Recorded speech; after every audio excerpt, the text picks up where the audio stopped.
You really think you can take me down? We have a guest today, Ari. And hello. yeah, she is a full-on Disney fanatic. And we thought, why not have her on for our episode for Wish? Now, let's get into our reactions. Oh my god. Okay. It's Chris Pine. It's Chris Pine. Chris Pine. Oh my god, Jack Frost. I forgot you like Jack Frost. Well, Ari, since you're our guest, why don't you lead us in? Okay. So we're talking about opinions, yeah? Yes.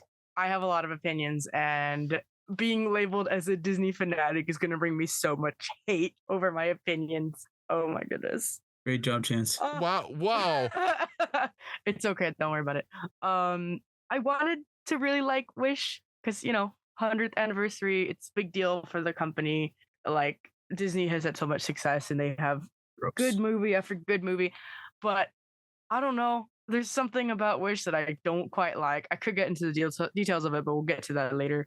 I don't know, there was just something about it that I didn't vibe with. It just felt really as the best way I can put it, which is kind of sad coming from someone who really likes the Disney movies and the parks and everything else that has to do with what they make.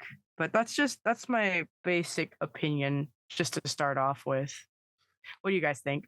I have the same opinion. I was actually looking forward to a new kind of original from Disney where they kind of give homage to everything they have done. But when I first saw Wish, I was almost immediately disappointed because it felt like it was going somewhere. But the more I watched it, the more it was like there's just a bunch of Disney Easter eggs with a very simple story beats that don't really lead anywhere besides to a predictable ending. Yeah. Yeah, I had hope for this too. I'm always the one that has a side from against everyone else's main opinion. Not by choice, man. Like, I just try to be an optimist when it comes to stuff like this. When people say it looks bad, I try to find the good things in it. Like, when the teaser trailer came out, people were saying, oh, I don't like the animation. It looks too weird. But I said, it could be cool. They're clearly using watercolor techniques for the backgrounds and everything like that, and using it based off of that. I don't know if that's watercolor technique, but I do see the similarities. Kind of. I don't know. I'm thinking it's sort of like they're trying to do what Lilo and Stitch did, but with 2D, like trying to make it 3D in a way. And I don't think Lilo and Stitch actually used watercolor for the backgrounds. They didn't do that here. They more used 3D models. Well, like shots. Oh wait! I think I actually heard about this. I think they called it cell shading for the style they did it with this. Oh yeah. Okay, so that yeah. cell shading is like how they did the original cartoons, like Snow White and other things of the like. It's where they had the cell was the clear plastic sheet. I don't know exactly what material it's made out of, but it's like a sheet of just completely clear material, and then they would draw the line art and then the paint and then all of that, and it was layer upon layer upon layer until they got what they wanted. So that makes more sense, honestly, if they did this with. Yeah, and this shot right here, the audience doesn't know, but we're looking at the movie right now, a few scenes. This does look like watercolor. Yeah, so I said, hey, this could be good. It might be just not showing the best thing that they have in the trailer so far. It might be just like an idea, a concept in a way. But then we saw another trailer that came out where it ended with the dancing chickens with a star and talking goat. I'm like, maybe they're just not gonna make a trailer for this movie and could be just a surprise hit. Maybe. We have had some bad trailers recently, so we were hoping that the trailer was just advertising it wrong. Right. But then I saw it, and you're gonna hate me for this, but I liked it more than the average person because I'm like, hey, there's a reference here. Hey, there's a reference there. I kind of like that. I like how it's sneaking in. But then I saw it again with Sergio.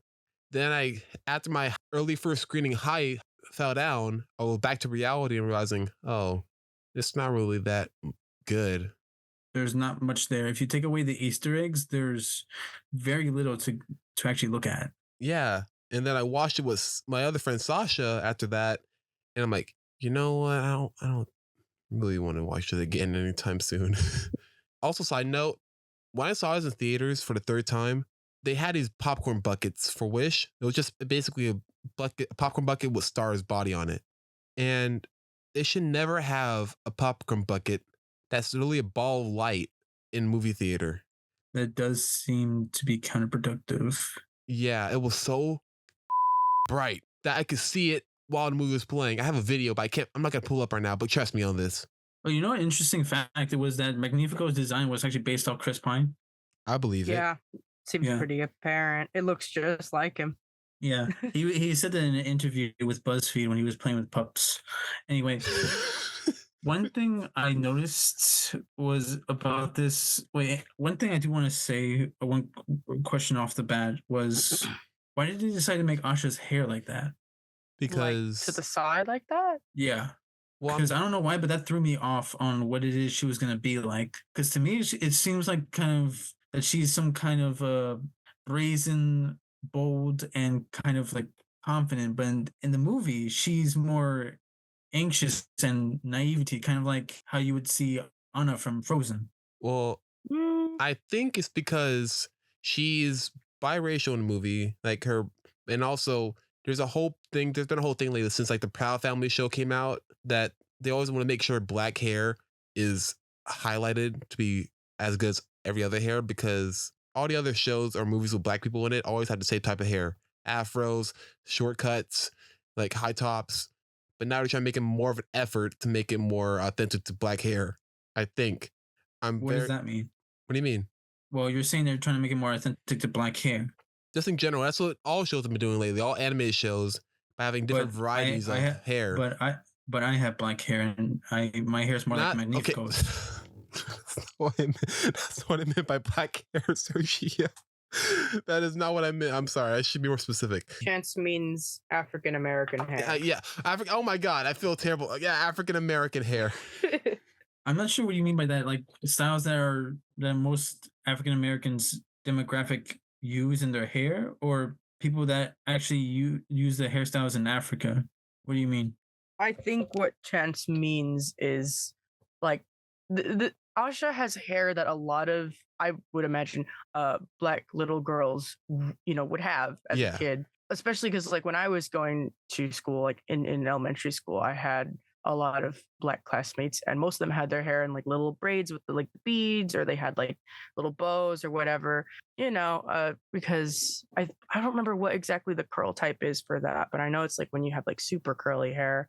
It's a good way of maintaining it, and I believe it's a way to have it keep growing, right? I don't know. I've seen a couple videos on TikTok about the benefits of that. But anyway, bottom line is, I think the reason why they chose to make Asha's hair like that is so that it's more relatable to the kids. I think that's really important in character design in general, like as when they're making any character really, but especially when they're making princesses or female leads, is that they design the character to look like someone that a kid can see on screen and go, hey, that looks like me. I can be this princess. I can dress up like her, because that's really cute. It's really important. It gives audiences, a chance to see themselves in a film, which is really something that should help them connect to the story and everything that's being presented to them. Yeah, that's basically what I was trying to get towards with that. This is why I kind of was confused with the hair, because it's very long, which means that kind of hair would be bouncing all over the place. Yet it's always on that side. I think it's just an animation thing. Yeah, that's what I mean. But they're trying to make it more realistic to actual hair. Yeah, I mean, but I feel like that could easily just be played off as this is a cartoon for kids. Yeah. Okay. And she's a princess. Actually, she's not a princess. She might be. She might be inducted into the princesses thing, which, I mean, I'm going to go on a tangent real quick, but they actually haven't done the, induction into the Disney princess line for characters since Merida, I believe. Yeah. By technicality too. And even though Raya is technically a princess, and who's the other one? Actually, she's not a princess. Moana, she's Penelope. Right? Penelope. No, Raya does count as a princess. Raya and the Last Dragon. Yeah. Yeah. Does she? Because her father is a leader, but not actually any kind of royalty. I don't know. I've never really dug into that one, just because I like that movie, but not enough for me to dig. Okay. I was just going to say that from what I remember in the movie, her dad is just the guardian of the crystal. Like all the people of their clan is, but he's the main guardian who goes to the temple. As far as I know, he's not actually an official leader. He's just someone of influence. That's kind of a little ick I've been having with Disney and the princesses lately anyway. No hate to Raya at all. I think she's a great character, but it's just weird to me how Disney's just like, oh, she's a girl. Oh, she has a talking sidekick, princess. Let's make that merch. Oh Like, yeah, they did. They did the same. They did the same thing with Moana, where she is kind of a princess, sort of. yeah, I think she Yeah. counts. Yeah, but they more or less put it into kind of a leadership role rather than actually being royalty, like how they used to do in the old movies. Yeah. But then back with Wish, they are trying to make it so much of a Disney movie that they realize this is just a Disney movie. It's nothing like this is not a good one. It's not a bad one. It's just a Disney movie. It's doing everything beat for beat like every other Disney movie. Not trying to do anything new. Yeah, And just trying to pay homage, but they're forgetting what they're paying homage to is what they're doing. They're not making a single movie. They're making all these A movies short. come to one. it just feels inauthentic Oh like wait, that. oh, sorry, I don't want to interrupt, but Chance, do you remember what I said when we watched this for the first time? I remember about the hair. That's all I remember. No, I meant that when we watched it in the theaters. I know. I'm saying Do you all I remember- remember is you talking about the hair. Okay, what I said when we exited the theaters, this movie is mostly carried by the musical numbers. And they're not even that good. Okay, yeah, okay. Let's get to the musical numbers right now because I have a bone to pick with those too. Go for it. I want to hear it. The lyrics are the lyrics They are are. really bad.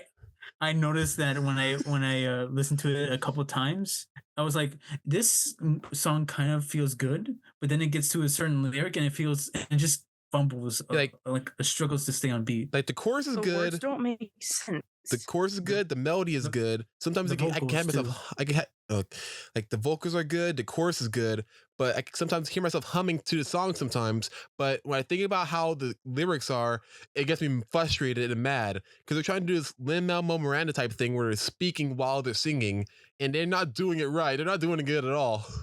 The one part that I'm thinking of that like bothers me is and throw caution to every warning sign. What does that mean? What is like literally what does that mean?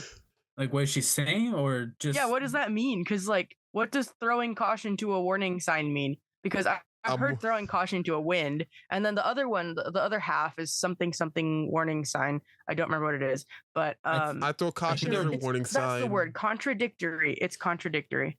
Yeah, I think they were trying to go with where they just throw caution to the wind and basically go for what they want despite all the warnings. Yeah, and also the And song. then hold on, I'm gonna look it up. There's another lyric in that same song that just is weird. While you do that, I'm gonna pull up some lyrics from other songs in the movie because I know some of them I got for really it. mad at too. This is it. Here it is. If I could just be pointed in any given direction on where to go and what to do. Isn't that what she I wants not understand to what do? they're trying to say. I get what they're trying to say, but it doesn't really make if I could just be pointed in any given direction on where to go and what to do. That doesn't make sense. Like, I think it was supposed to any given direction, because what if they give you the wrong direction? You know what I'm saying? Like, it's. I think that was supposed to reference that how Magnifico is trying to control and what direction the kingdom goes in, and she feels like he's trying to control where she goes. So I think that's saying if I can just be so easily manipulated to go into a certain direction despite my wishes, then why not I decide where I go? Basically, Like, that was my good, thought. but the words are just.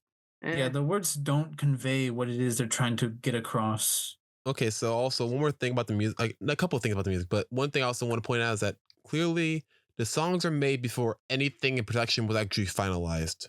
Oh yeah, because the songs, they go hard even though they're not that good, but you can tell they put a lot of work into their musicals. Yeah, like even At All Cost, that does not make sense for what they're doing. Well, you know why though, right? Yeah. Like, I actually like that because I like Chris Pine's vocal parts in it. It just sounded so good. It was Chris good. Pine's real good. He's great, but I mean, story wise, do you explain why? For me, that did not make any sense. Like, it was already conveyed in the trailer early on that he was supposed to be the villain, and here he is talking about how badly he wants to protect these wishes and everyone's right to dream, but he's over here acting the complete opposite of what he's supposed to be. I think they should have honestly just scrapped the song because it wasn't even for Asha and Magnifico in the first place. Like, Well, we'll get to that in a minute. I'm sorry, I didn't mean to cut you off there. it's all good. No, you're good. There's a whole category about that I got later. But back to the songs though. The worst song, can we all agree that the worst song is I'm a Star? It is the worst song. The lyrics for the I actually had fun with that, but yeah, the lyrics in that one were noticeably worse. I'm a star. Watch your world, here I are. Yeah, that one bothered me so much. Yes, that's what Bambi says. Their name is actually Bambi. Wait, they actually say "Here I are." Yes, that's what they said. I watched it twice to Me, make sure that I'm a star. Ooh, you're a star. Watch your world, who you are. That sounds lazy. I know. I think they just got tired halfway through the making of the movie and just say like, you know what? This seems pretty Disney to me. We'll go with it and we'll try. And if it is fixing, we'll do that later. And the release date comes like, and we're like, oh, I have to turn it in already. It's like that kind of assignment where you've been planning it and you already have it halfway done, but then you have to turn it in a few minutes. And another song, I'm not gonna. Okay, so another one is saying that your wishes aren't safe because of me, and that's a lie, lie, lie, lie. And I know I can't do this on my own. And Wait, what song is that from? knowing what I know now, Oh, he said lie 4 times. He said it 4 times. you know what I said it when I heard that? You know what I thought when I heard that song?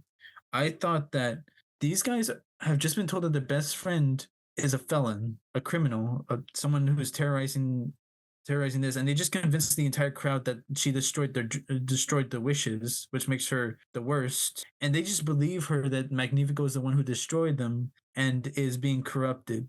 That was Yeah. so easy to convince them. Well, it's easy to convince shallow people. Shallow characters are That's easy to true. understand, to convince.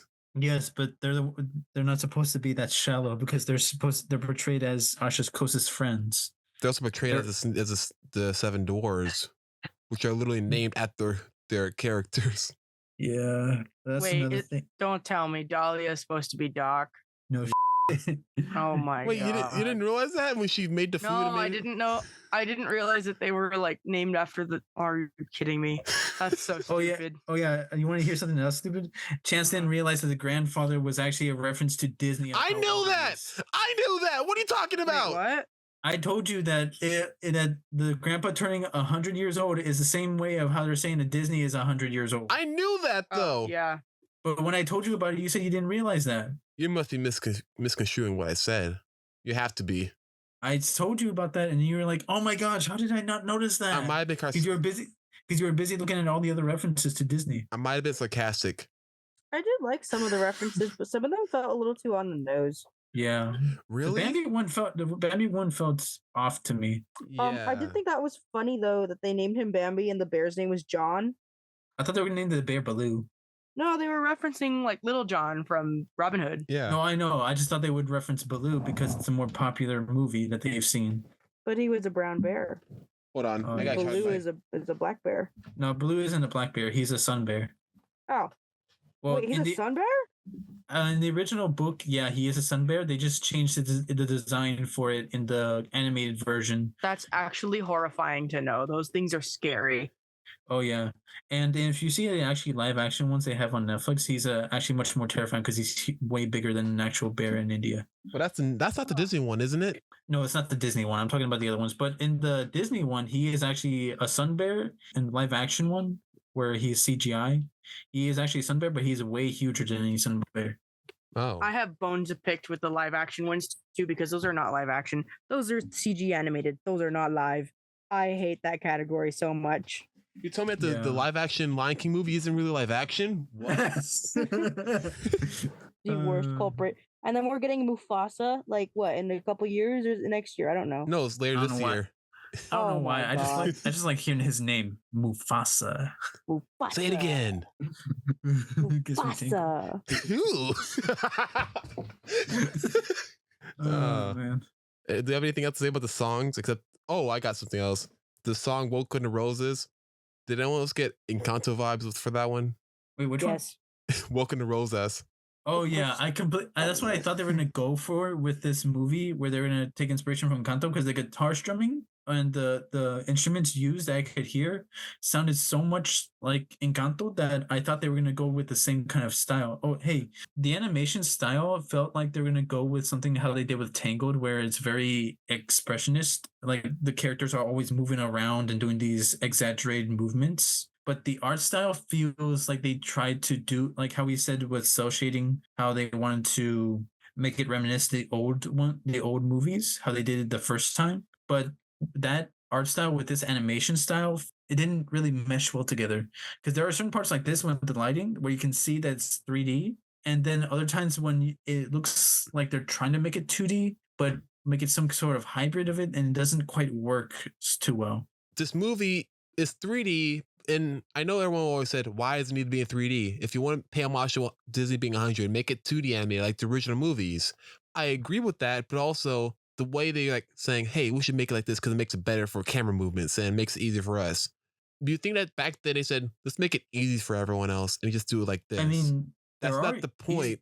There are easy ways to do that, or ways to make it like to help them with that. Like Klaus did that, but they also used 2D and 3D hybrid form. Yeah, but they also use unique shots in it too. This one, they like 3D is an excuse to do cool camera shots and everything. This one is all feel static, like an actual movie, and that's not the point. Even and so when they say like making 2D movies are difficult, that's the point.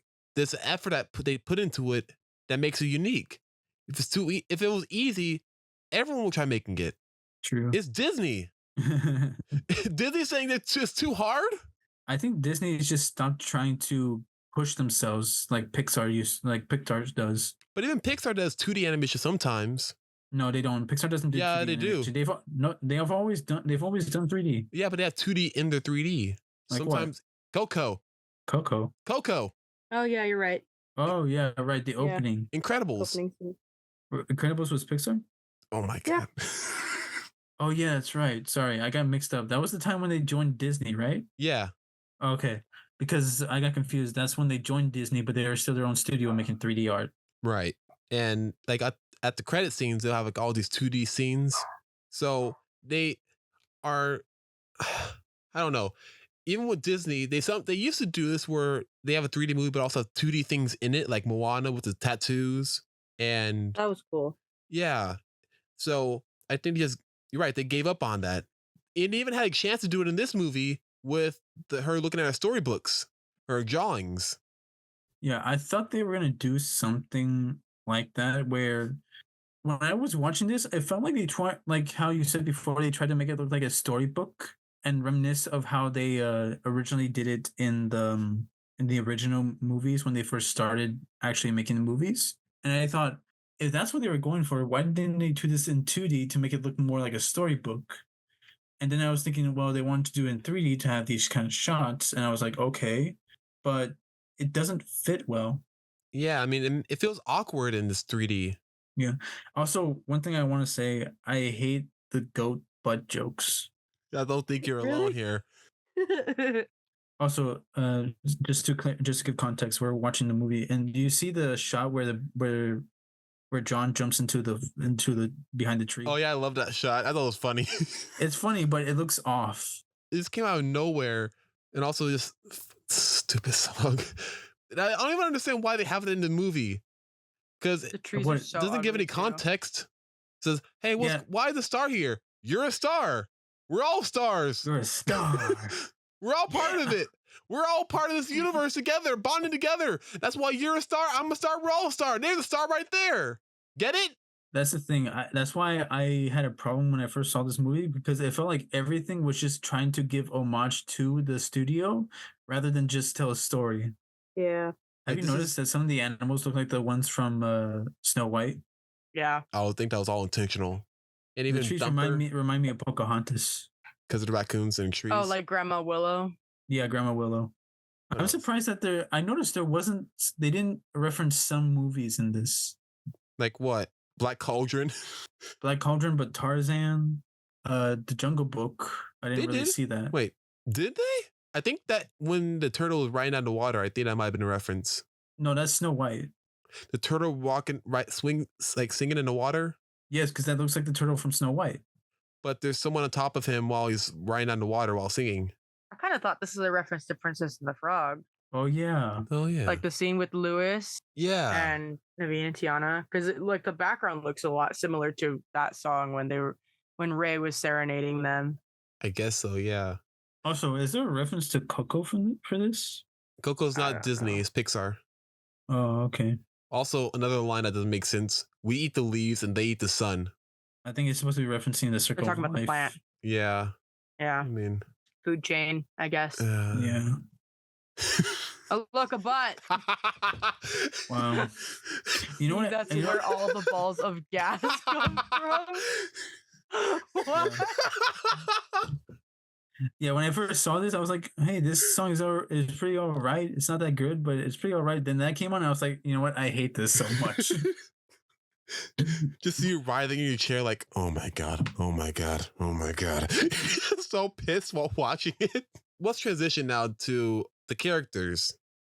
And I The think characters are so shallow. You can just leave them with kids. And- I was gonna say nothing they're will really happen. forgettable. except King Magnifico. He was the best part of the movie, in my opinion. Oh yeah, he actually had some development, even though the development was contradiction. It came out of nowhere. Yes. No, beginning really, of- he went from 0 to 100 real quick. At the beginning of the Yeah. movie, he's like, I want to take care of all these wishes. Some of them might not happen, some of them won't, but this is part responsibility of me making sure Rosas is safe. That makes sense. He has his community after his parents died. He wants to make sure nothing happens to this kingdom. Understand that. Understandable Yeah, villain. We like the- that. Another reviewer actually pointed this out, that having Magnifico have a tragic backstory kind of contradicts the whole thing of going back to having an actual villain instead of just a sympathetic villain in Disney movies. Yeah, because they're trying to have their cake and eat it too. Because Yes. if they want to have a villain that's basically evil, like the old time villains that are just straight up evil from the beginning. But they also want to have the new type of villains that Disney's been making, where they're sort of understandable and twist villains, and also trying to basically do that too. I don't They get how can't- this is supposed to be a twist villain. If they announced that in the trailer, he's going to be a villain. Well, if you just watch a movie and not watch trailers, It's really hard to do that because this was advertised pretty well. yeah, but imagine that one person that hasn't seen any of the advertisements for it. Okay, but even the song choices for him, we got At All Costs, which is pretty nice by him saying, keep everything right, safe. Then this is the thanks I get, where he's egotistical, looking at the mirrors, having the mirrors of him saying how smart he is, and like, Narcissism. yeah, narcissistic. And that's his character from the rest of the movie. All about obsessed with himself and looks in mirrors. Yeah. Like that was always a Yeah. thing about him. Like, don't you remember? He always loved mirrors. We didn't see it until like halfway through the movie. Yeah, that Yeah. was weird and awkward. Yeah. I thought they were trying to go with the fact that he was a good king, but then got paranoid, and that's when he started embracing the dark magic, like forbidden magic, which is why he's so evil now. I But- think it would have made more sense if they made him more paranoid, because the little paranoia that he had in the movie wasn't, for me, it wasn't enough to drive him to that insanity, you know? Yeah, Right. and it just felt so out of left field that it went too quickly. They were like, "Let's hurry up and develop it." He just goes crazy already. yeah. And It even just went so fast. also, I want to side note, Asha's mad that some of the wishes that the people give to him aren't going to be granted. That's called a lottery. It's like a raffle. Yeah. Actually, What? I wanted to say this. Sorry, but he grants his wishes every month, right? Yeah. How many people are on this island? I don't know, but they all seem pretty happy. Yeah, and how come is it that only her friend that is basically the carbon copy of Sleepy is the only one who seems to be affected by the not having his heartfelt desire inside him? I'm guessing in one version of this movie, everyone was going to be depressed and angry. But then they're like, no, let's just have one of them be angry and one of them be sleepy. That was weird too. I'll bring that up too, since you brought up him. What was his name? Simon? Yeah. Him betraying her also came way out of left field, because he didn't seem that upset about his condition at any point in the movie before that. And then all of a sudden he just turns her in just because he can. But like, they didn't make it seem like he was upset that he was depressed. Like, if anything, he was like, oh, I'm different. I didn't notice, you know? And like, that doesn't, Actually, screamed backstabber to me. I realized that when we first saw it, and he betrayed her for the first time. It kind of came out of left field, but then I rewatched it, and I was like, "Oh, he's not actually happy with how he is." And his friends say that he seems different now, he starts to realize like he's not himself anymore. Oh, he starts to like question it. Yeah, that's when he starts questioning it. That's my thought process of what he is, because he always seems so tired and always so lack of motivation. But no one else seems to be affected by that. Even the adults, even her grandfather and her mother, are not affected by the fact they don't have their wishes inside them. Yeah, because you don't know what is gone, and the song is like you don't feel it when it takes it away. So then why is he the only one that's affected by like this? Maybe it was always Yeah, sleepy. that also really bothered me too. Is when King Magnifico crushed Asha's mom's dream. It just made her feel sad, and like that was it. I Like thought- okay, but then she like got over it, like not completely, but she was still functional. Like I think they should have really driven it a little harder and made it a little more sad, because like what happened with Simon, something clearly wrong happened with him, you know. I thought it I was feel kinda- like having your hopes and dreams crushed and have them literally taken out of your body would actually have some kind of drastic change, instead of just, oh, I'm sad, I can't do what I want anymore. You know, I don't know. I feel like it should be apparent. I thought it was kind of funny. I thought I know I'm just gonna say I thought it was hilarious when he was questioning him and just cousin people saying, "Oh, my heart," just every time. Because like, wait, Yeah. what? That's it? It's like he got heartburn or something. That's it? I guess. Okay, since we're here and like what I'm looking at on the screen is like Dahlia and the other characters, I've got a nitpick about her, right? I don't think that there's anything particularly wrong about her. Every single character in this movie, aside from like even Asha and Magnifico, every single side character is written so boring and poorly that they're all so forgettable. I only really remember her name because Asha says it multiple times in the movie, which is really a shame, because I like when like Disney movies, specifically like the princess movies, or like just any princess media, they have like a girl best friend, right? Like that's really fun. Like Tangled the series, I really liked that. I liked the character Cassandra. I thought she was really cool. How she was like Rapunzel's best friend, but they had very different opposing views on things, but they still got along. That being said, when they, you know, put the trailers out and stuff for this movie and they showed Dahlia, I was thinking like, oh, like, you know, that's gonna be like Asha's friend. She's gonna help her figure out how to defeat the king, which she did, but it was not really that memorable. And she's kind of just pushed off to the side, which is also a shame, because I cannot tell you the last time I remember seeing a character on screen with a visible disability. You know, like she's got a Yeah. mobility aid. Wait, She hang has on, a walking cane. Is she actually disabled, or does she have like all parts? Because she carries it around and she walks on it, but is she actually disabled? Because I don't see anything wrong with her besides the fact that she just wobbles when she walks. I want to say that she is, just because not every single disability has to be visible. Some of them you don't see on the surface, and some of them aren't as apparent as others. I guess so, but the whole point of her having this cane is that she's physically disabled. Yeah. Yet it's not clear what she has. Because this reminds me of Luca, where the father was disabled because Oh, he didn't have his. Massimo? Yeah, he didn't, because he didn't have his arm. Oh yeah. That made sense, but Yes, but yeah, he went to this one just yeah. like what you're saying makes sense. This one doesn't really make sense. We don't really know why. Not that it's really that relevant to the story, really, but it's But it would weird give that they it would just give character to her. yeah, like it's weird that they just give her a walking stick and go, "Oh, look, her best friend's got a disability. Cool, inclusion. Look it, we're doing inclusion." Like, okay, but can you tell us maybe a little more? No. Because maybe that would make, I don't know, audience members who are also physically disabled say, "Oh my gosh, look, they're representing us."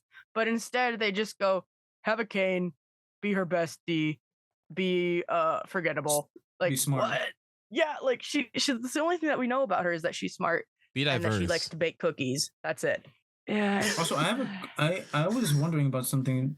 I noticed that some people said that this seemed to be taking place in a specific area of the world. Like this was supposed to be an actual region, but I don't know what kind of region this is, because it seems to be a They mix of mentioned at the beginning.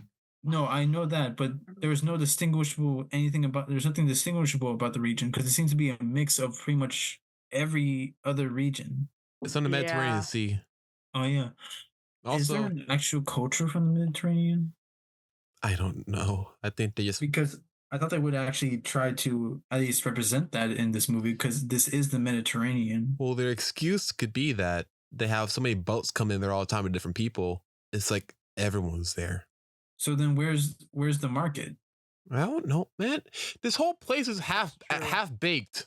I know Aladdin did the same thing, but they had a way more developed world than even this did. Yeah, because you see him walking around. Unlike with this movie, when you see Aladdin running around the whole opening and Market. the whole market, you get the vibe of everything that's around there. Even they did the same thing in performers. Coco. Yes, it's not Pix. It's Disney. Like, I think we're just forgetting that Pixar has a really good history of actually researching what it is that they're going to make. yeah. Like, I remember when Coco was coming out, I actually have the Art of Coco book, and they write exactly what they did to get everything they could as authentic as they could. They went to different parts of Mexico and they like studied the architecture and the culture and literally everything. So I mean, it makes sense why, like, when Miguel is running around the town, why it feels authentic and real. It's because they actually did go through and look at all that stuff and think, how can we integrate this into the movie? That reminds me so much of the Book of Life. Oh, I love Book of Life. Yeah. That movie was dope. Did you see Mayan 3? I want to see it so bad. I haven't seen it yet, but I want to see it. I watched the entire thing. It is pretty good. All right. One more thing about the seven here. Who was the black girl and what did she do? She didn't do anything except have one line in the Knowing What I Know Now song. That's I was gonna it. say, I don't remember her in it at all. She didn't do anything. I actually rewatched it, and I could tell you that she is supposed to be happy. Oh, great. Cool. That's it. She's just cheerful throughout the movie. That's it. What's her name? Do you know her name? I don't know. I don't think they might have said it when he was when Simon betrayed them, but he was telling them all their names. I couldn't tell who was who. I forgot their names. Everyone else has a memorable part in the movie in some way. She doesn't. Dahlia helps with knowing where to go from King Magnifico. Simon betrays them. Dopey eats some booger cookies, and the Sneezy likes chickens. Bima has like a hideout for them, and Grumpy's introverted. grumpy. She's sleepy? The one on the left? She's sleepy, yeah. No, No. Or no, Sleepy's the Simon's big guy. sleepy. Simon's She's sleepy. bashful, Oh, that's right. Yeah. and Black Girl does black girl things. Smile and wave. Just smile and wave. Smile and wave, boys. Smile and wave. So yeah, That's ridiculous. She deserves better. and now let's get to Asha's parents, I guess. Wait, her one parent or her dad as well? Oh yeah, her mom and dead relative, because Disney movie, dead family member. I kind of hate that we didn't really get to learn about her dad. We kind The of only thing we her did, own the only thing we did. did learn about him. The only thing we did learn about him is that he died of a sickness and he was a philosopher. That's it. And it brings to me my next thing, which is why I had trouble with trying to figure out the culture of this place, because they have philosophy, they have art, they have trade. So I was curious about the actual environments they were in, because they played out said that he's a philosopher, which means that they must have some kind of education here. Yet they don't show much of the city besides just the town square and everyone dancing and trying food. Yeah, and it may seem like everyone needed their wishes because they can't live without them, but they look like they're doing really, really good without their wishes. They all I look know. really happy. I know, that's what I was saying before. Like, he grants wishes every month, 12 wishes a year at least. He said he even said himself that last year he granted 14, which Yeah. means that he granted more wishes in 1 month. Yeah, and also it makes seem like King Magnifico was wrong to say that his wish was too vague. That's a good thing to think about when you're making a wish. That's a really good thing to think about. I thought that if they actually put some more effort into this, they would have actually had him explain why it is that vague wishes are not a good idea. Yeah, because anything could be vague. Like the wish that he made for not for her grandfather, but at that same ceremony, saying, "Here you go, you can make all the best dresses in the land." Now you can make the armor to kill people. Like she can do anything with those scissors. She can do anything. She can kill someone with that. She can make bulletproof armor. She can make a superhero suit. Anything. And that can be really vague. True, but it was specified that she wanted to make beautiful dresses. That was specifically her wish. But what counts as beautiful? That's why he granted it, because it was not too vague, but vague enough where she can have the creativity to actually do something with it. Whereas with others, it was strange how not many wishes were actually explained. Actually, you know what? Now that I think about it, many of the wishes that were not explained, and most of them were just Easter eggs. One of them says they wanted to fly. Too vague. Fly where? They want to fly how? They want to swim. They want to go on a boat. Like what? Like a slave? What do you mean like that? Go on a boat? Like go? Where you gonna travel to? On the ocean? No, that's Moana? actually pretty dark. I believe that the Mediterranean was actually a hotspot for the slave trade. Actually. Oh God. Yeah, because they couldn't go directly to the Americas, so they had to go stop by islands. So they actually that's why like in Cuba and the Dominican Republic were hot spots for lots of slaves. not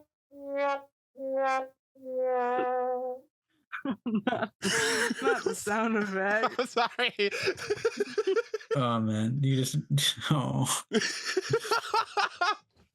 Also, the clothing choice, I'm wondering if to that too was something I was wondering about the region, whether or not these were actual clothes from here or if they were from inspiration from other cultures that came over. Because near the end, they showed a character who looks a lot like Peter Pan. They even said his name was Peter. And I was questioning, he's dressed similar to Peter Pan, but Peter Pan is supposed to be covered in leaves mostly, where his whole thing was supposed to be like almost like big pajamas. And it's like, what kind of clothing style is that? Because this looks like European kind of style. It's vague enough to where they won't offend anyone.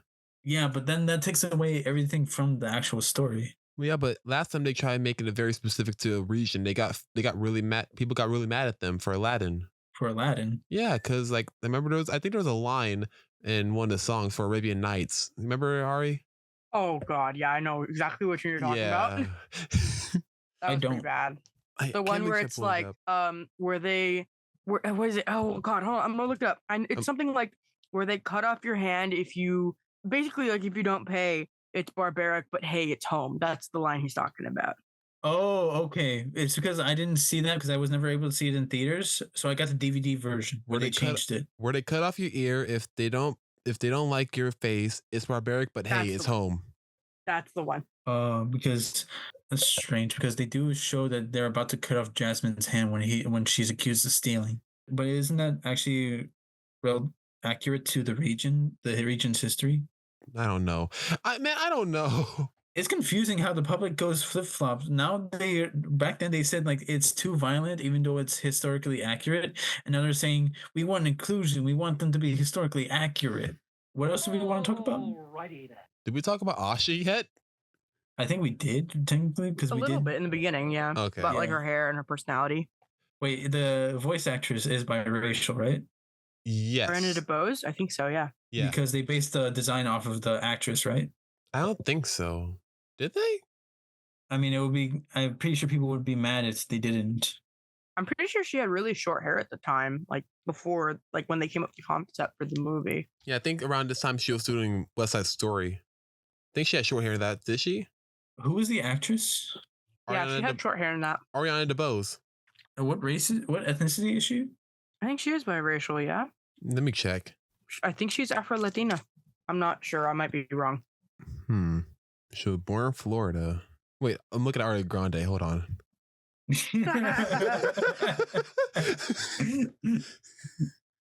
I'm pretty sure people would find a way to be offended by that.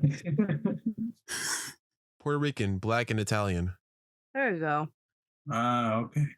Wait, was her dad white or her mom white? Hold on, let me check. Objection relevance. It's because I was wondering if they wanted to make this accurate to actual people. And they showed that the mom is black and the dad is white. So I wanted to know mom is if white. Her mom. Oh, okay. So I guess it was just like because of the actress that was playing that they made the mom black. I thought they were trying to make it like similar to her actual family, because that's what they were trying to base it off of or something like that. So was this the hairstyle she had when she was filming?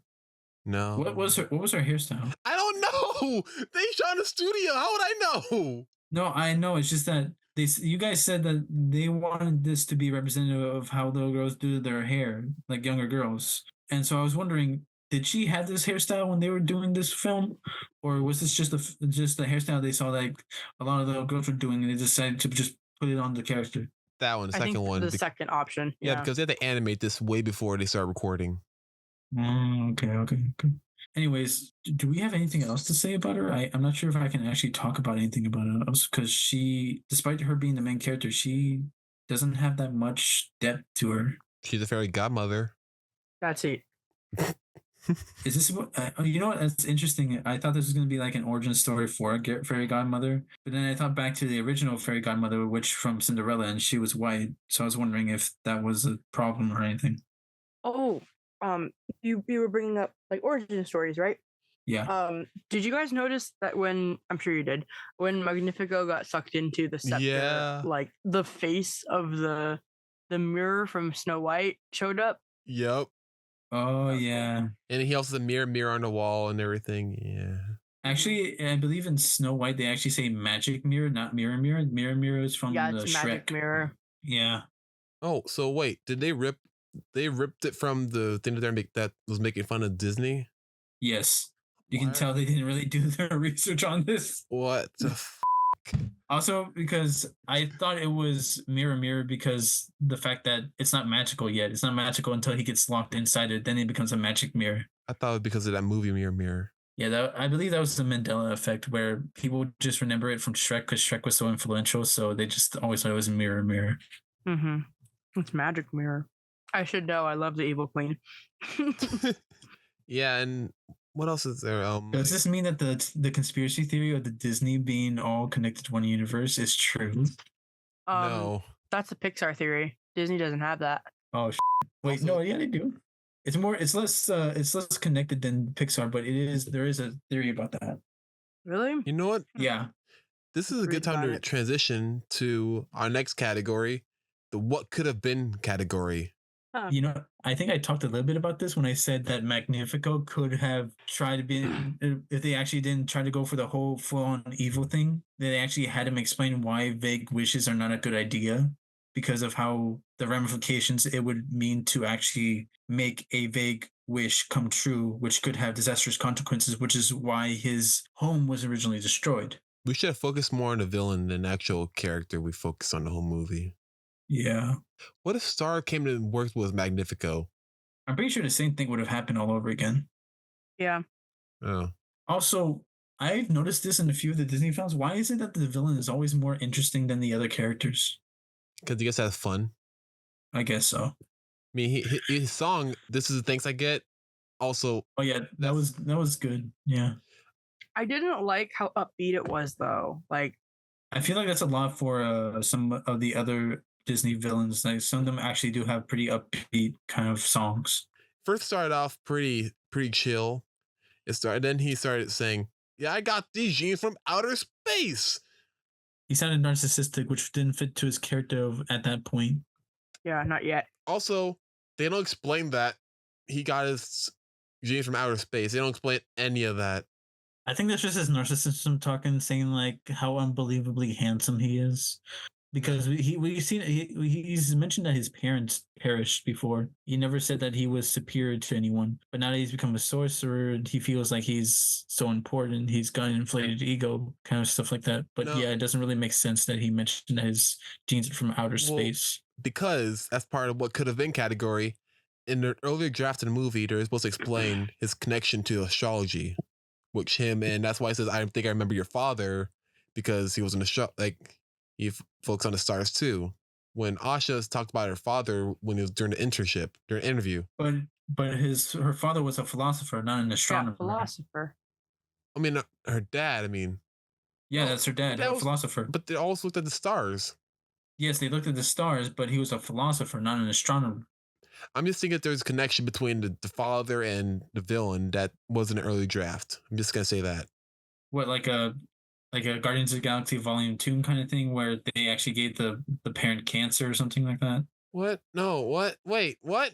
No, I didn't think that at all. Yeah, I know Guardians, that happens in Guardians, but I didn't think of that happening in this Disney movie, like him giving cancer to him.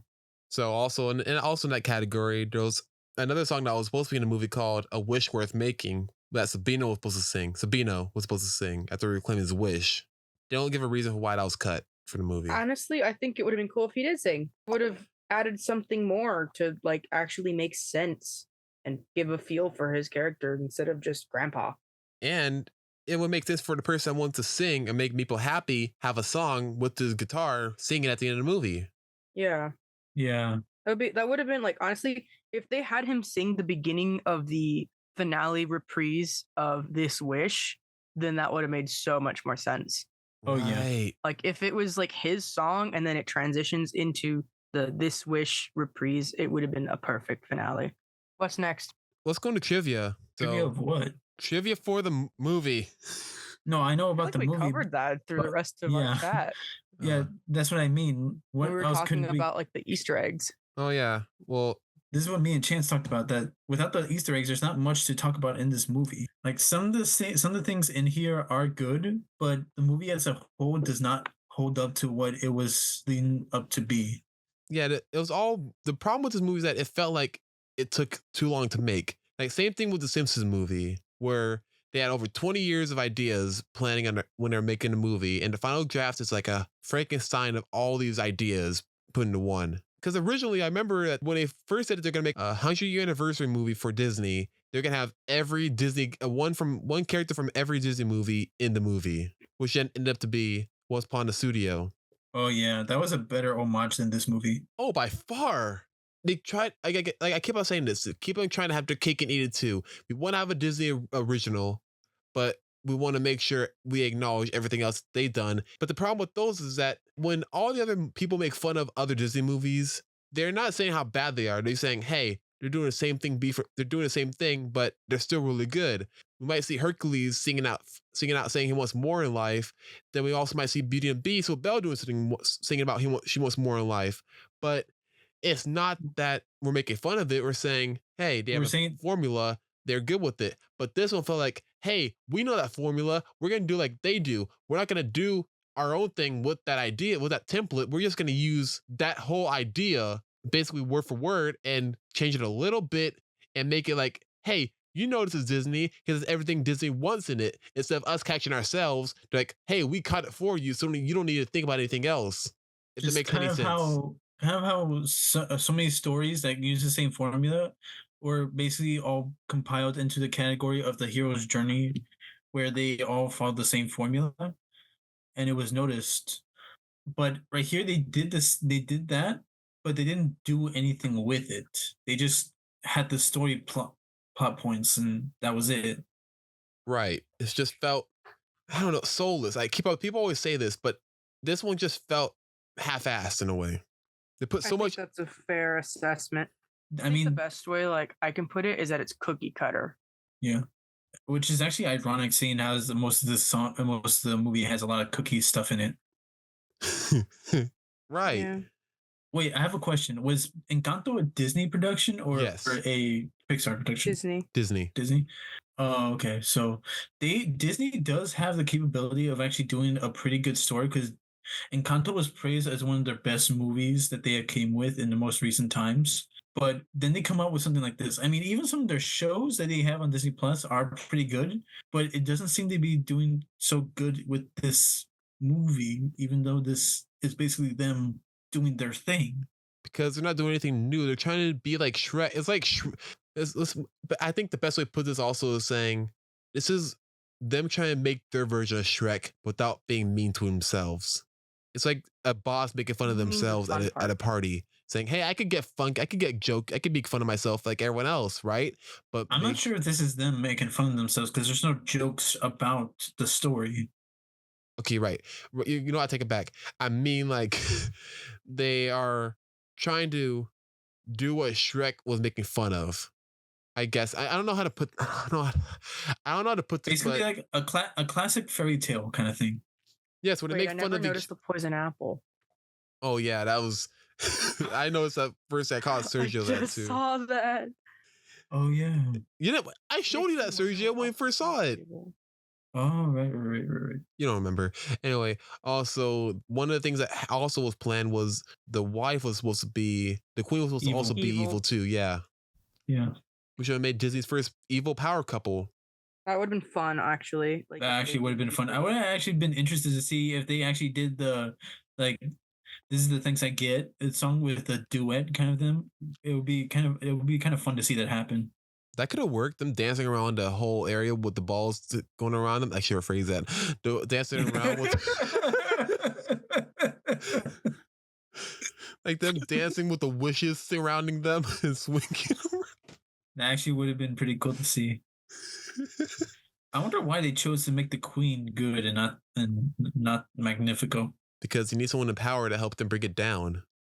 Oh yeah, the message where if the people are corrupt, you need someone who's also up there with the corrupt to help you take over. Yeah, it's like you need a superhero to kill superhero type of thing.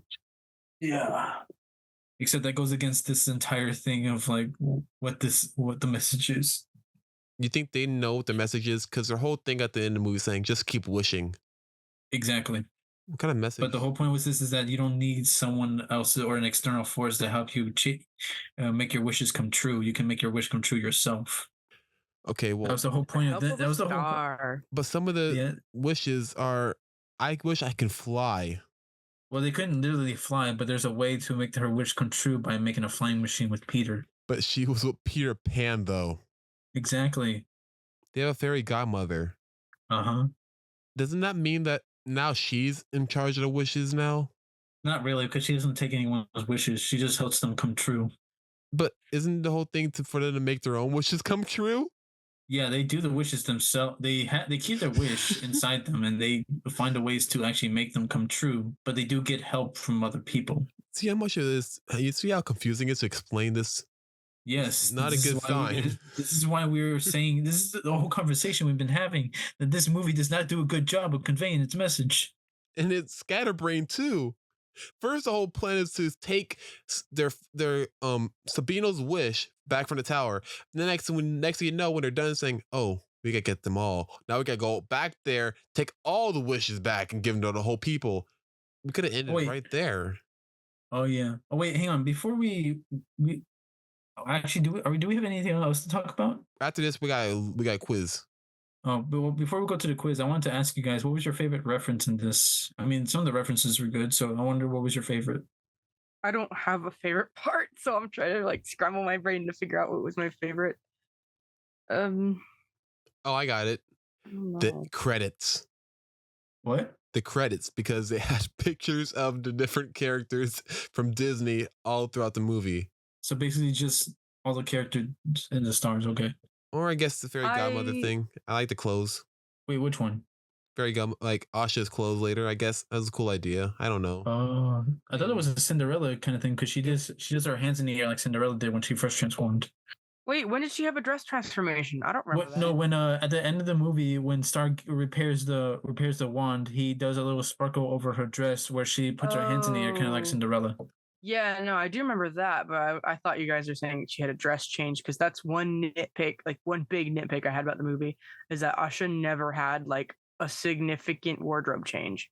Oh, like that's a signature thing for Disney princesses. They don't always stay in the same outfit the whole movie. Oh yeah, but she's not a princess. Never really. Yeah, but she's not technically a princess anymore. Well, they're probably gonna make her one anyway. But you know what I mean? Like most of the female heroines have outfit changes, but she doesn't. Like the most that we get is a cloak over her outfit. Rapunzel didn't. Yeah, Rapunzel didn't, but she did change her hair. She did something changed about her to show that she had a growth of character. Oh, technically, Rapunzel did have an outfit change, the wedding dress. Oh, yeah. Okay, you're right. But that was just a white version of her dress. But it counts. It's a different dress. Yeah. I think one of my favorite ones that was the staff. How it reminds me of the Maleficent. Yeah, that was cool. I like Maleficent. Yeah. All right. So what are we gonna do for the quiz? All right. Then let's finish it up with our ratings. All right. So let's let our guest go first. I think I'm gonna give it a 5 out of 10. So you gave it a 3 out of 5 stars? Oh, yeah, I guess so. Yeah, 3 out of 5 stars. It wasn't terrible. It wasn't ugly like some other animation or animated movies have been recently. It was still like palatable. It just was very gray and boring and lackluster where it really should have, I guess, had a little more shine. So How- I'm gonna rate it a 3 out of 5. All right. And for Sergio? Well, before I say anything, you really gotta clarify with the guests on what it is our ratings are with the system that we're using. But I would give it a 2 out of 5. 2 out of 5. All right. Yes, the Okay. animation and the voice acting, the people behind it obviously did a good job of doing it, but the story and overall feel of it did not vibe with me. It felt off, and I couldn't get with it. And it just, Lifeless. yes, it felt like there is something to be seen, but it didn't have any substance. Kind of like when you think about when you bite into, like when you eat a candy bar and there's nothing inside, it's just hollow. It's just the coverings. Oh, okay. That's a good comparison. Yeah. I gave it as a 3 out of 5 because I thought it's still pretty good animation for what it's trying to do, but still is not the best. The music's not good, but I still like the tunes. I still like the hum. I can still hum it. The melodies. Yes. The lyrics are god awful, but the villain brings it up for me. Some of the Easter eggs references were all right, but overall, it's kind of it's a mess. It's all scattered, trying to do so many things at once. You can tell it had putting the whole weight of 100 years of success onto this one movie, and there's no way it's going to top that. It's kind of weird that a short did a better job of playing homage to the studio than an entire movie. Yeah, because it helped that they had actual good animation. They had hand-drawn animation with it too, so you can actually visualize your memories, like your nostalgia for the movie, on the screen. True. I feel like they should have done at least some scenes as 2D in this movie. Right. I mean, it had so many opportunities too. Mm-hmm. But yeah, I Yeah. think we can call that an episode. Wow. This one was long. Yeah, but I Oh, it was, like, expected really this. long. I expected it to be this long because we had a lot to say about about Wish. That's Yeah. fair. But remember, we can't always do like a long video like this because it's just gonna turn people off from watching the whole thing because It's like rambling a bit. Yeah. Yeah. Yeah, but this is a very special episode. yeah, but no one likes to hear people ramble, even if it is a special thing. We gotta keep it focused. Otherwise, people are just gonna lose interest because no one wants to hear anybody ramble. Thank you, Ari, for joining us today. How can people reach you? course. You can find me on Instagram at animated Ari. Also on Twitter, but I don't really use that one as much. I think that one has an underscore between the first and second word. I also have YouTube and Twitch. I've been kind of dead on Twitch lately, but I'm coming back soon with a bunch of Fortnite streams because apparently I'm good at that, so I'm gonna start doing that now. I've been seeing TikTok, I Fortnite also have the same everywhere. name. So yeah. Nice. And I know Sergio, Fortnite's like everywhere. where can they find you? You already know, man. I'm right here on my brick wall cinema. Thanks, man. Brick Wall Cinema. Yeah. Pew, pew, pew, pew. You should really get that sound effect. We totally trash talked Wish. Yeah. And you can find me on Chance the Riot on Instagram, Facebook, Twitter, X, and TikTok. Not TikTok. Yeah, you'll find me. Chance, isn't this already in the outro? Not mine. So Brick Wall Wait, you- Cinemas. Featuring Chance the Riot. Yeah. it's weird for me because I see your profile picture and it's just of the guy from the teacher from Incredible. So it's just I can't take it seriously. When do you ever take me seriously, Sergio? Yeah, that's the whole thing. You're trying to take yourself Oh. seriously, and you're always saying that this has to be. You're always saying this has to be professional, but you're the least professional person I know. I am professional. I am so professional. You have a picture of a teacher screaming as your profile He says, picture. shouting into the mic, They don't know this. They don't. I am professional. I am so professional. Also, Alright. it's weird how you tell me not to curse on this podcast, but you curse a lot more than I do. Not recently. I honestly don't remember if I did or didn't. I probably did, and I apologize for that. It's cool. I'll censor it, but I guess I should announce it now. I'm gonna do a Patreon where I have all the uncensored episodes on there. So if you guys want to spend $1 to hear us say one thing that you can't hear on the episode that's free, let me know. I'm not sure Patreon works that way. Yeah, it does. No, I mean, like, you have to pay a certain amount to Patreon in order to see their stuff. Because I tried to look at Patreon, it said it was offering $15, $10, and $30. Oh. So, Anywho, though, well, that's a wrap for today's episode. Have a cinematic day, everyone. Woo!